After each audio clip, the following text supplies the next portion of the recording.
Agora, é complicado discutir isso, porque cada vez que eu falo alguma coisa, eu estou batendo com o interesse de alguém. Não é verdade? Isso é complicadíssimo. Mas a bandeira que o senhor defende é a saúde, então é uma bandeira Eu muito digo o nobre. seguinte, se você ficar sabendo que o Laí Ribeiro morreu, não é de morte natural. Então, você tem que escovar dente com pasta sem flúor. Mas flúor não é bom para as cáries? Não, não é bom para as cáries. Aqui agora eu vou arrumar uma briga com os dentistas. O problema da entrevista, eu procuro não dar mais entrevista, porque eu só crio problema. Eu vou criando inimigos, esse é o problema. Falando em água, que eu estou aprendendo aqui hoje, que água é muito importante como elemento nutritivo que o senhor acabou de falar, mas tem outra característica na vida moderna que eu queria entender um pouco melhor. Cloro e flúor. Tá bom, deixa eu te falar. Se você olhar na tabela periódica, até arrepia de eu falar isso, né? Lá na tabela periódica tem lá os chamados halogênios. É o flúor, o cloro, o bromo e o iodo. São primo-irmãos. Vamos pôr assim. A mesma família. Da mesma família, 7A. Flúor, cloro, bromo e iodo. O iodo é usado na tireoide. Importantíssimo para a tireoide. Uma regra dos halógenos é o seguinte: quanto mais leve, mais fácil tomar o lugar do outro. O flúor é o mais leve, depois é o cloro, depois é o bromo, depois é o iodo. Iodo é mais pesado. O iodo é o mais pesado dos quatro. Então, por exemplo, o flúor é o pior deles. Ele toma o lugar do iodo. Ele empurra o iodo e fica no lugar do iodo. Só que na hora de fazer o hormônio da tireoide, que é feito de iodo, o flúor entra no lugar. Faz um hormônio com flúor. Inclusive, quando você mede no laboratório, o laboratorista que está medindo lá o hormônio, ele não sabe se é de flúor ou se é de iodo. Não tem essa distinção no exame. Só que aquele hormônio não funciona. Então, olha o que acontece. O paciente vai ao médico, ele pede o exame de sangue. Aí ele volta o exame e fala, ó, você não tem nada na tireoide. Mas, doutor, eu não consigo emagrecer, meu cabelo está caindo, a minha unha está quebrando, eu tenho dificuldade de evacuar, eu não durmo direito, entendeu? Eu estou cansado, eu estou com fadiga. Não, isso é da sua cabeça. Mas foi intoxicação pelo flúor. Você tem o flúor na água e você tem o flúor na pasta de dente. Na pasta de dente, que é pior ainda, porque é 1000 vezes a concentração.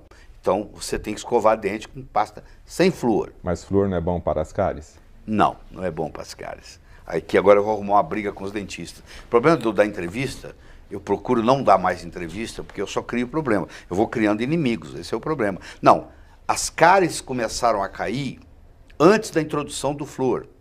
O flúor é um veneno que eles não sabiam o que fazer com ele. Aí jogaram na água. Você está falando que o flúor é um veneno na indústria É um veneno. química. É um veneno. É um produto de indústria química. Qualquer indústria química gera flúor. Eles não sabiam o que fazer com isso, jogaram na água. Hoje nós sabemos que flúor faz envelhecimento prematuro, que flúor causa câncer, que flúor lesa o cérebro. Mas na água ele ainda é pouco. A pasta de dente ele é pior ainda. Entendeu? Então esse é o flúor. Agora vamos para o cloro, que é o primo irmão. O cloro você tem na água, ele entra no seu corpo, ele é altamente prejudicial, inclusive na água do banho, que é o pior, porque quando você esquenta a água, o cloro vira um gás venenoso. Então, por exemplo, quem faz no Brasil uma sauna úmida está prejudicando a saúde. Sauna é um grande remédio, seca. Para você fazer uma sauna úmida, a água tem que ser tratada no mínimo com ozônio. Ela não pode ser tratada com cloro, porque se ela é tratada com cloro, na hora que você esquenta o vapor, sai um gás venenoso à base de cloro, que são os clorocarbonados.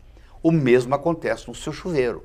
Quando você está tomando um banho quente, você toma um banho quente e aí sai o cloro da água na forma de gás. Você inspira aquilo. Absorve mais, então, pelo banho e pela pele do que no copo d'água. Isso, mais ainda.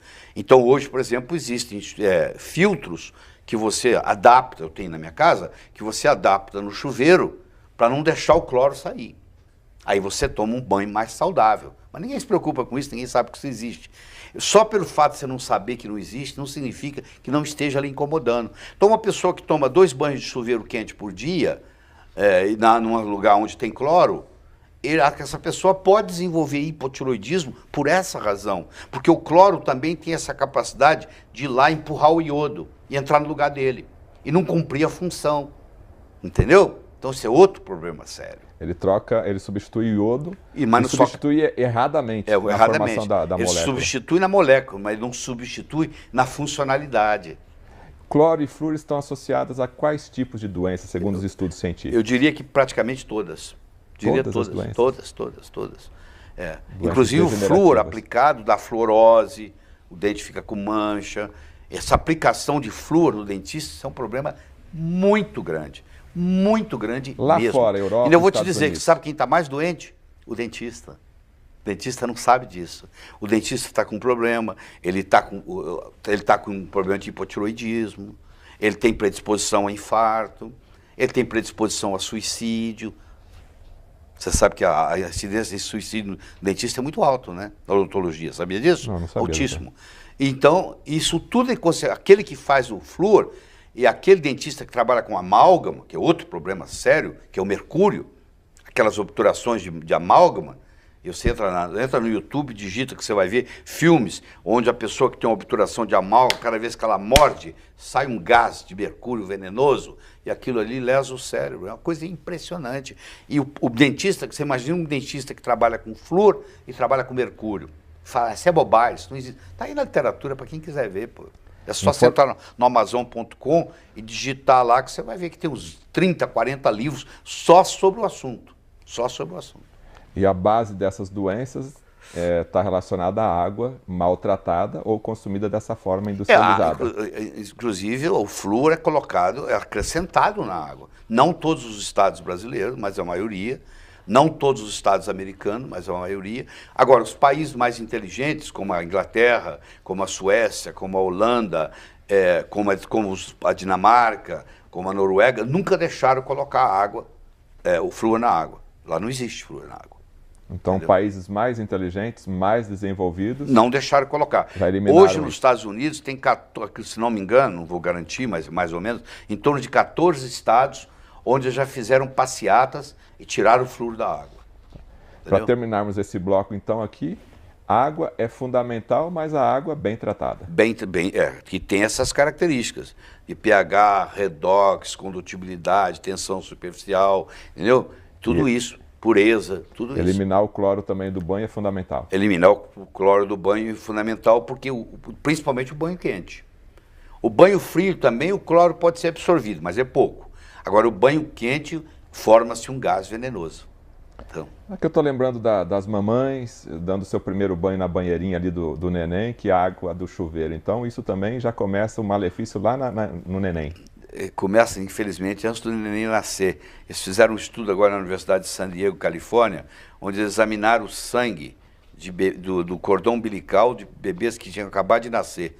A criança já nasce com mais de 100 produtos químicos que não pertencem a ele. Já contaminado, porque a mãe passa na placenta. Passa para o filho. Em plena gestação já vai ficando doente. Começa a doença degenerativa aí. Eu digo que viver hoje faz mal para a saúde. Frase impactante. Viver hoje é prejudicial à sua saúde. Por isso que é a importância de você estar bem informado. O programa Repórter Saúde faz aqui o seu trabalho, o seu dever de casa, que é levar a informação para você. Mas como o próprio Dr. Lair disse no começo da entrevista, todas as informações que estamos passando para vocês aqui são informações com bases científicas, mas a web está aí para você poder navegar e ficar à vontade para não acredite em mim, cheque. Agora, é complicado discutir isso, porque cada vez que eu falo alguma coisa, eu estou batendo com o interesse de alguém. Não é verdade? Isso é complicadíssimo. Mas a bandeira que o senhor defende é a saúde, então é uma bandeira Eu digo o seguinte, se você ficar sabendo que o Lair Ribeiro morreu, não é de morte natural.